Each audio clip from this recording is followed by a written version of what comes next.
Hello and welcome to a new episode of the CTO Show with Mehmet. My name is Mehmet, and in each episode, I talk about different topics from technology trends, entrepreneurship, startups, and different topics.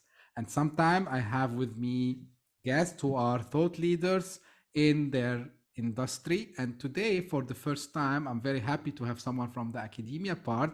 I have with me today Kim and Todd. Please, Kim and Todd, can you introduce yourself and what you do, what you are up to, and then we will take the discussion from there.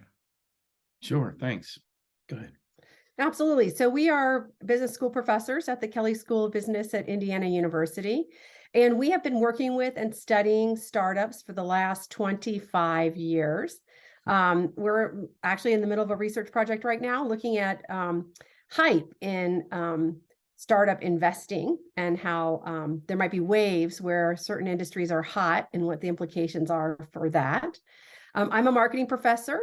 Todd is a management professor. He teaches strategy and entrepreneurship. We also are pretty well versed in startups. We have co-founded a couple of tech startups in the healthcare informatics space. We are angel investors in more than a dozen startups, some which have been awesome and some which have been not so great. That's great. And we teach the concepts to our students and to other folks in the entrepreneurial ecosystem. That's very great to have the people who usually they teach this stuff. I'm very happy to have you both with me today. First, like maybe it's a traditional question, but because you've been in the academia and also you did it by yourself, and I'm sure like you have advised and invested in multiple startups across different industries. I want because this is something that also attracted me. The concept of the iceberg, right? And the startups who face the iceberg. Can you explain this and how these startups they overcome the iceberg? Yeah, absolutely. So it may help to have a little bit of our origin story. So Sure. Titanic Effect, which connects to the iceberg and is visually represented there, is a book that Kim and I wrote with a co-author who is a tech serial entrepreneur. And we went to a lot of talks in the venture community here where he would present about technical debt and how to address technical debt. And it's all about kind of the uncertain or the unknown, right? You make investments in your tech stack, not knowing really where the firm might pivot or what the customers might find appealing. So you have to do that in a way that is intentional to allow you to adapt. And what Kim and I observed, Kim from the marketing perspective and looking at customers and competition, myself from the strategy and entrepreneurship side, thinking about mistakes that firms make in other arenas around the team, how you allocate equity, things like that. And we kind of approached our co-author Michael Cloran and said, hey, it's more than just technical debt, right? There are all these buckets of hidden debts, if you will. And the visual that came to mind was these decisions where you only see above the surface, but a lot of it is really below the surface in terms of things you need to be aware of. It's hard for us to think about, at least here, icebergs without thinking about the Titanic. When you think about icebergs and calamitous situations, which led to my coming up with the title of a presentation we did now almost 10 years ago. And I was like, I know, we should call it the Titanic Effect. And I'll let Kim take it from here for the next part of the story. I said, you just can't make something up about the Titanic. We have to go do some research and see if there's anything going on. And what we discovered is that, yes, the iceberg was the precipitating incident, but the reason that the Titanic sunk wasn't just the iceberg. It was choices about how they designed a two-story dining room, lowering the bulkheads, the rivets that were used, the fact that they tried to meet the needs of 3 different target segments in one boat. The fact that because it was such an engineering marvel, it was a new steam engine. It was a big ship. And there were a lot of new things going on that they didn't have very many able-bodied seamen. And so we thought this is very parallel for startups. A lot of people think there's one thing a startup does that kills them. It isn't. It's one thing that is interlinked with 6 to 10 other things, that the combination is what kills them, not the one thing. Okay. And I think, yourself being with the background of marketing, I am sure that part of that, is maybe people focus too much on the technical side, right? And they forget, the other aspects. So we will talk in a moment about that. But, like in general, of course, after this experience that you both have, there must be some common mistakes that you see in the early stage startups, right? And what are these common mistakes that you always see, Yeah. specifically, if you can highlight that, and usually how they can avoid? Of course, there's no spell for everything, right? So, but of course, there's some kind of a guide or, like must have. So what you can share with us on this? Sure. Well, first of all, we found 32 mistakes that are commonly made that are in the Wow. book. And we tell people how you can avoid them. Not everybody makes all 32, but it's pretty good background. And we share by stage of the startup how that will work. But we do have a couple of favorites that we talk about a lot. You want to start? Yeah, sure. So in the beginning, and I know your audience is a combination of people who may be CTOs for scalable tech companies, but also solopreneurs or people who are, kind of part-time CTOs for a number of firms. So I know you have some diversity in your group, but hopefully these ideas are helpful to all of your audience, because they're going to be working with tech companies that think of themselves as tech companies, not as ventures that have multiple dimensions. And one of the earliest ones that we often see, you envision the 2 or 3 founders kind of sitting around the table having a beer or whatever, and talking about their startup idea, and they split the equity. We call it the curse of thirdsies. And then 6 months later, only one person is really kind of driving the bus, so to speak.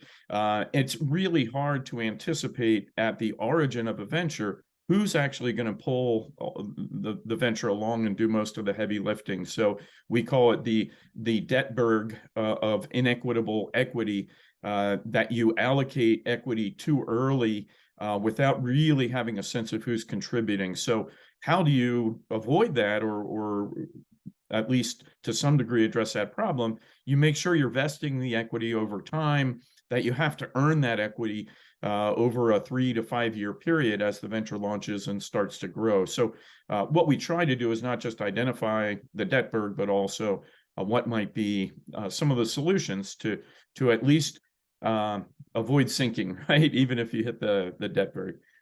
Yeah. So 2 big ones that we see in the marketing area is, first of all, people love to be disruptive. Oh, what we're going to do is so unique. Nobody's ever done it. We're in a category all by ourselves. That's a terrible place to be, because nobody knows how to evaluate it. Your customers need to understand what you're going to do. So what you really want to do is be in something that's well known and differentiate yourself from everybody else. And that differentiation can't just end in ER, like better, faster, whatever. It's got to be something quantifiable. It's 20% better. It reduces costs by 30%. It reduces headaches by 50%. We need not just ER, but something really tangibly better. And so that usually requires a good deal of customer discovery. People like to keep doing the same things that they're doing. And so the mistake I call it is the customer value void, which is you don't really know what customers need and want. The technical solutions are usually an innovator came up with something, and maybe it is amazing, but you really have to do the hard work, the uncomfortable work, the makes us feel very awkward work of going out and finding out, what are people doing? What are their pain points? What would they pay for? How much better does it have to be to pay that? There's a lot of disconnects we see where a new technical solution is only available at X price, but customers don't want to pay for that problem with that price. They want to pay less. So doing that kind of early work, talking to people, not trying to sell them, but to understand what they need is really, really critical. This resonated a lot because I used to be in my last job, a account executive for a tech company.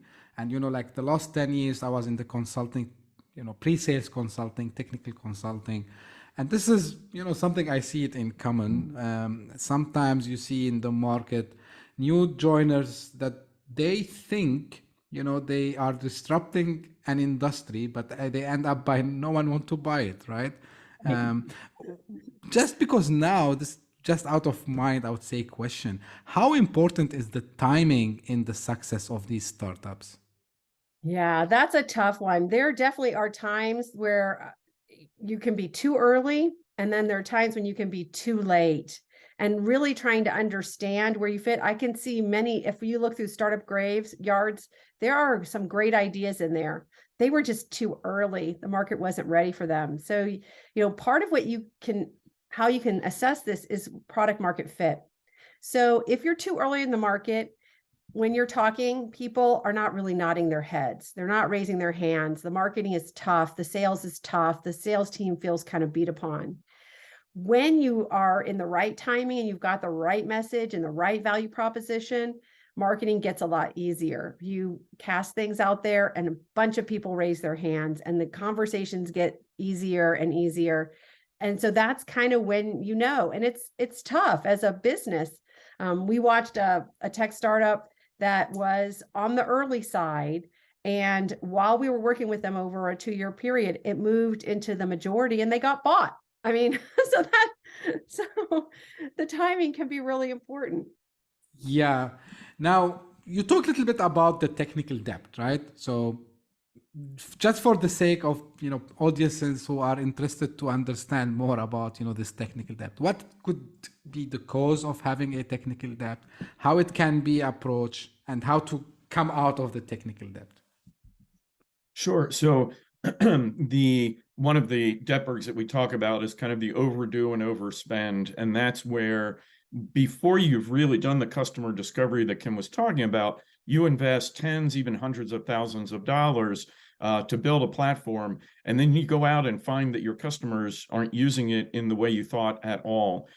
So that debt is you've invested in something without understanding the problem that you're actually solving and how customers are going to use it. But then you're stuck with this core platform technology that you don't want to scrap the whole thing, right? You want to be able to kind of redesign, but that's hard. And as a CTO and someone in the space, you know way better than we do how hard and perhaps expensive that can be. So again, it's making those decisions under uncertainty in what you build and how you build it on the technology side. And then as the firm changes direction, you're stuck with those decisions. And that can include hiring decisions as well, right? Technical debt isn't just the tech stack itself. You think that what you need is a programmer who can do a certain kind of software, and that's what you hire. And then it turns out that actually as the platform evolves, you need somebody who's much better at user interface, for example. And the person you hired really isn't that great. So we see this both in marketing technology, but also in software development, that there's increasing kind of specialization of a lot of different roles. And it's really hard to get that one person who can wear all those hats and do it well. And we get it. It's easier. It's easier to sit and program and build tech than go out and talk to people and find out what they need. For some people. For some people. So that's kind of why that happens. We've also seen the opposite version, which is people hear minimally viable product and they just minimal. They forget the viable part. The best way to do a minimally viable product is to think about where do you want to end up and work backwards to what is the least amount of tech I have to do now. And what sometimes people do is they say, what's the least I have to do now? Not really thinking about where it's headed. And then you can't bolt things onto it. So really thinking forward about what you ultimately want to deliver because you know what customers value, and then breaking it down to what is the least I have to do to start is really important. That brings me to a very exciting discussion that I like myself about MVPs, because I'm trying to figure out my way also with the startup world, because I have ideas, I know the concepts, but the world viable, because you mentioned the world viable, like of course there's some stages where founders, they need to talk to a lot of people, they need to do a lot of research, but do they need, to have the full vision from day one, or is this something that can change over time?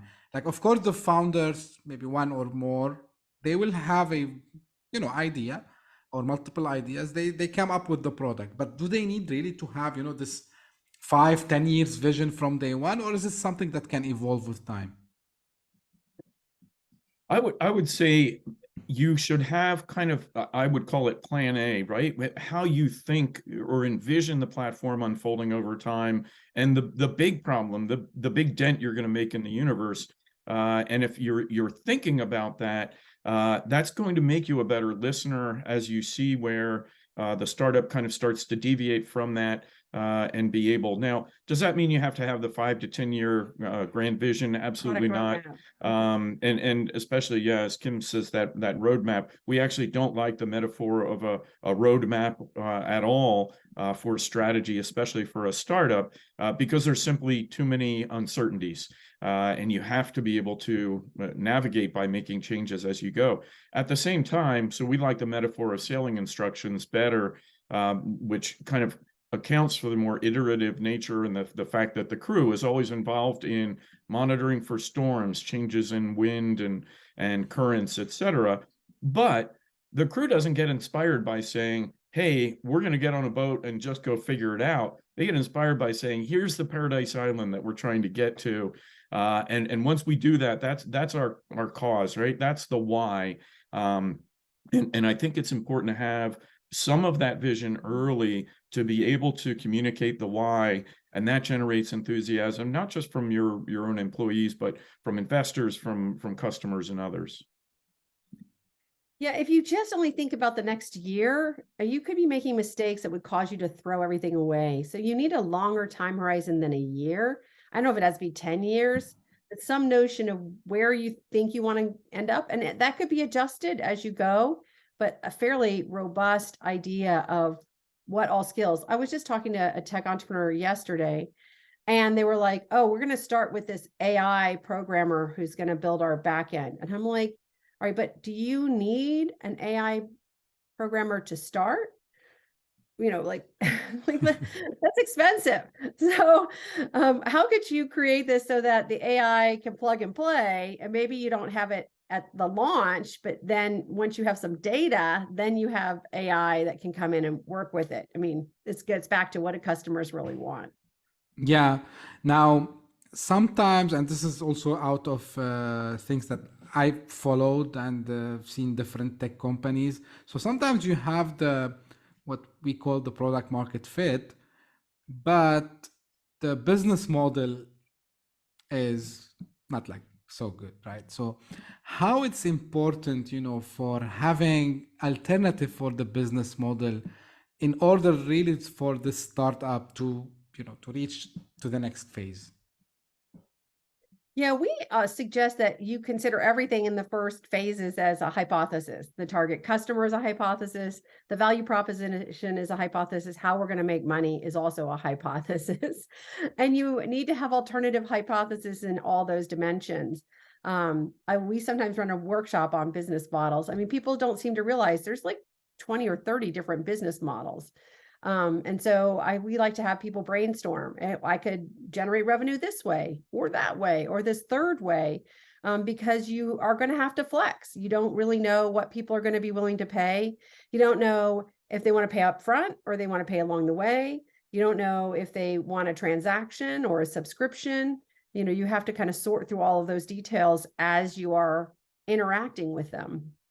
This is particularly true. We do a lot of work in healthcare with life science startups and other innovative efforts in that space. Mm-hmm. And it's very hard in healthcare where the primary beneficiary, the person who makes the choice, in many cases, the care provider or the clinician, and the person who pays, in the insurer as the payer, are very different entities and have very different motives, right? So understanding not just what's the problem we're helping solve and for whom, but who pays for it and will they pay, as Kim suggested, how much of an improvement do you need for people to actually get out their checkbook and write that check? And that, like product market fit, is something that you can test empirically.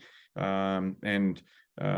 do know and see startups that have a really nice solution to a problem that's very compelling, and they're serving an underserved market that simply can't afford to pay for that solution. So then you have to look for other models as ways to fund a venture like that. Great idea, because this was my next question. Funding is the biggest, I would say, top of mind for any founder. I have my own view on this, although, I'm bootstrapping, I can say, my own business and the way I'm doing this. But I can understand also at some stage, there's need for money, right? You need to get things up. So what do you think is, the point where really, the founders would say, okay, guys, it's time to go to an angel investor. It's time to go for a bigger round, maybe. So what are, the characteristics, or I would say the guides that will tell the founders, okay, now it's the time? Well, I think a question that precedes that should be, well, first of all, we believe in the right funding model for the venture, and there isn't one right model. Mm-hmm. But we see at least too many, particularly tech entrepreneurs, who feel like to be successful, they've got to go out and raise a bunch of money and get to venture capital, and that's what a successful entrepreneur kind of looks like. And we don't believe that. We think being a solopreneur, having a side gig, or just being self-employed can be very rewarding. And we would discourage people from falling into the trap of saying, at some point I've got to raise a lot of money to be a successful entrepreneur, because there are other models. There are models where instead of raising money from investors, you simply sell customers, right? And especially in a service model, that might be a better way to go. Getting involved in the fundraising piece is very demanding, both in terms of time and energy on the founder or the founding team. So you want to make sure that you're committed to the obligations or hidden debts that go along with that, because once you take those investor dollars, you are now locked into a cycle of how much growth they're expecting to be able to get to the next round. So I would start with that. Yeah, I think it's hard because there are a couple of things that might drive you towards getting funding. For example, sometimes to develop the product is expensive. If you're thinking about launching a medical device or a drug, you're talking about tens, hundreds of millions of dollars. Most of us can't get that out of our pocket or from our friends and family.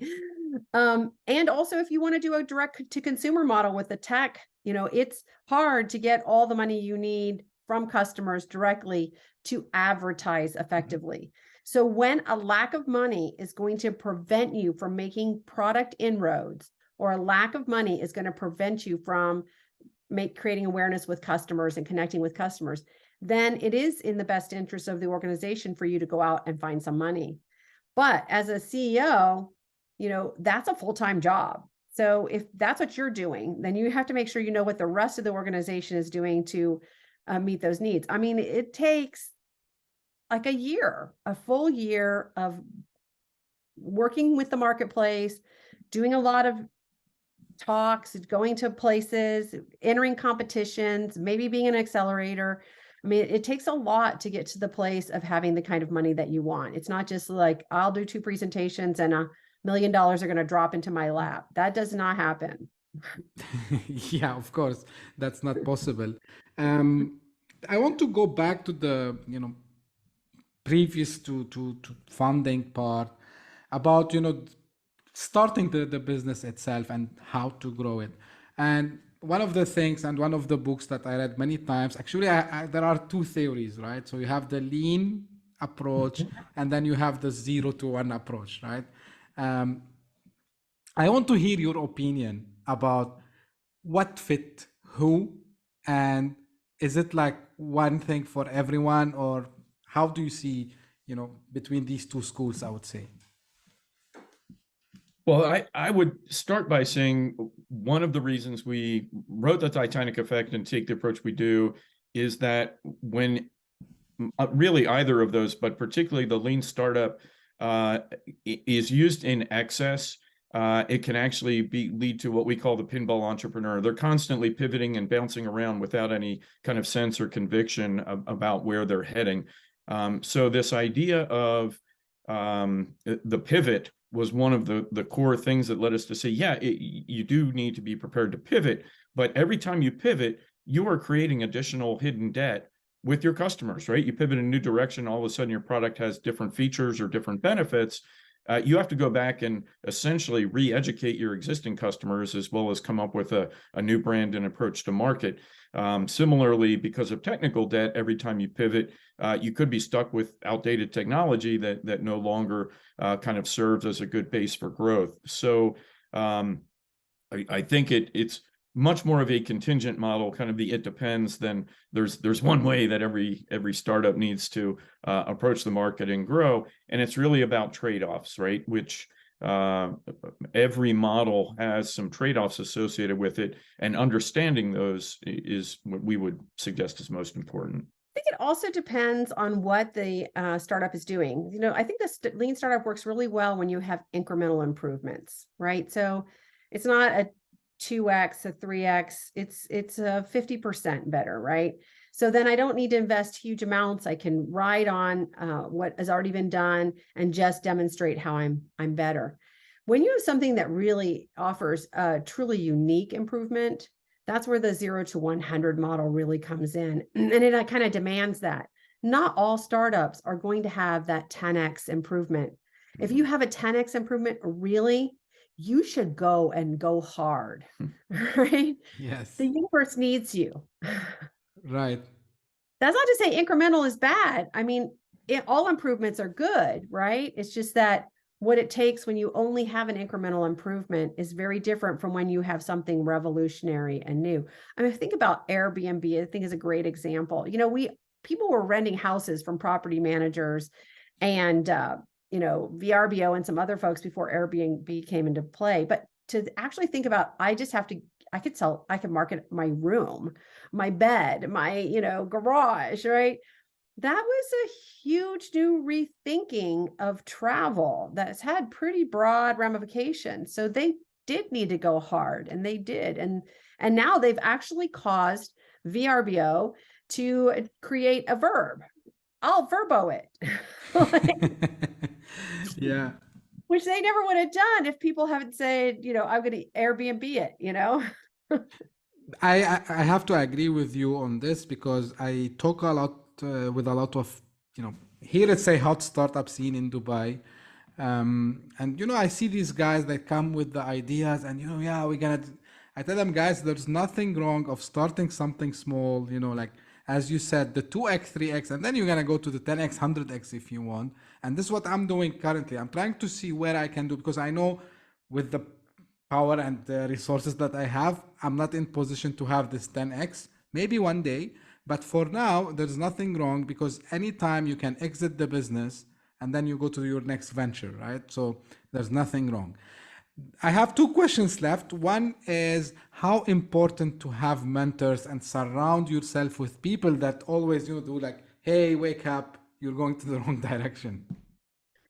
Extremely. Yeah. Go ahead. Well, what I was going to say is, one of the things that you don't see in the background is that many of those people who have those 10x, those 100x ideas, this is not their first rodeo, so to speak.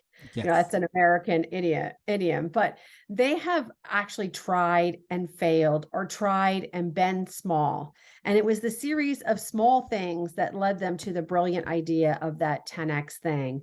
So even don't think it has to happen this first time. If you even look at like books, most people do not have bestsellers on their first book. You have to learn. And that's where the mentoring comes in. And we actually published a paper last year that suggests that the best people that you want to get mentored from are people who are already entrepreneurs and who invest in startups, because they have the skills of both the investor and the entrepreneur. And so they're going to give you the best, most robust coaching that will help you. So it's okay. Ask people, you did this before. Can you help me envision how to do this? Most successful entrepreneurs are happy to help businesses that they can get behind. But you also, it is an investment. It's as much of an investment as building the product or doing customer discovery. We think of it as kind of advisor discovery, right? Or mentor discovery.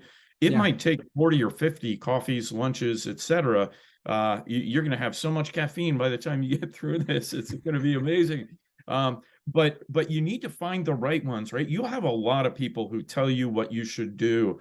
But it will be a select few that actually listen to you, that have good ideas, and that are kind of in sync with your vision of where you want to go and what you want to accomplish. So those 40 or 50 meetings might result in a small group of 3 to 5 that are really your go-to advisors. They actually respond to your texts or your emails or WhatsApp or whatever you're using. And they also are coaching you in a way that you can move to that next inflection point. So in short, it's extremely important. You raise something that I think is really critical, and at least some tech entrepreneurs have a tendency to be a little more introverted, a little more kind of shut myself in my garage or my dorm room or whatever, and just hammer through this problem. And getting that advice can really help you accelerate your development as a venture, and get to that next point. We have, Kim mentioned one of the papers, but upstream on what we call venture advocate behaviors. And they're the things that your community can do to help you move forward that don't involve actually writing a check. And a lot of the things that happen early in the entrepreneurial journey for founders are the things that set them up for success to raise money to sell a product. And that's about getting the right advisors or mentors, getting their feedback so that you can be smarter and more efficient in how you move forward. 2 words of advice about this. First of all, mentors should not be paid. So anybody who says, oh, I'll mentor you if you pay me, give me a %, that should be a red flag. Now, I'm not saying that if someone offered a lot of help over time that you don't decide to give them some equity, but that should be your choice because of the value that they created. And we have a couple of ventures where we have been given equity simply from advising and bringing ideas to them over time. And finally, they're like, oh my gosh, we've been making money on your ideas, so we want to reward you. That's the way that payment should be able to happen. And the second thing is, don't forget to tell the mentors what you did with their advice. You can't believe how many people we give advice to and they go away and we have no idea. And so you remember the ones who come back to you and say, you told me to do this, I did it, and here's what happened. Whether it's good or bad, just because they had bad advice or it didn't work this time doesn't mean that they don't want to know that, right? They want to be good mentors too.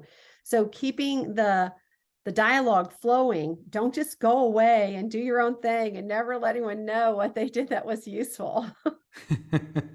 Yeah. Final question to you both. Where do you see the startup scene going to? Because recently, a lot of people going with the solopreneurship approach, one-man business approach. So how do you see things going on? Of course, we're gonna still see normal startups, but I want to understand from your point of view, especially you do a lot of research, you talk to a lot of people, where you are seeing things heading. I'll take a first shot at that. I think the nature of work is changing fundamentally, and COVID was a big accelerator of that in terms of working remotely, people increasing their side gigs, and I see work evolving as more of a portfolio, that people will have a portfolio of revenue streams, so to speak. Some of those will be entrepreneurial, some of those will be side gigs, and some might be your main gig that you do 2 or 3 days a week. And I think employers need to be kind of sensitive to that change and enabling it. So that's a first shot. Yeah, I think that, as he said, the portfolio. I was talking to someone just yesterday who, was a solopreneur, and then her husband was a solopreneur, and then they combined their efforts and they created a company that was a lifestyle business. And by doing that lifestyle business, they got the vision for a scalable tech company. And so I think you're going to see that evolution, and people over their life spans are going to also have times where they need and want the stability of an employer with a side gig for, fun, or they're going to go out on their own. and then, maybe that gets bought, so they're back to an employer. You're just going to see these waves of, it's not going to be one thing over your lifetime. It's not going to be one thing for everybody. It's going to be a mixed bag for people. That's great insights from you both. Thank you very much for the time today on the show. And of course, I would be sharing a link to your both websites if anyone is interested to get like more advice from you. Sure. Yeah, thank you very much for being here. And as usual, this is for my audience. If you have any feedback, any comments about this episode or on the show in general, you can reach out to me either by email, LinkedIn, or Twitter. If you are watching this on YouTube, don't forget to subscribe to the channel. If you are listening on your favorite podcast platform, also don't forget to subscribe. Thank you very much, and until we meet next episode. Thank you so much.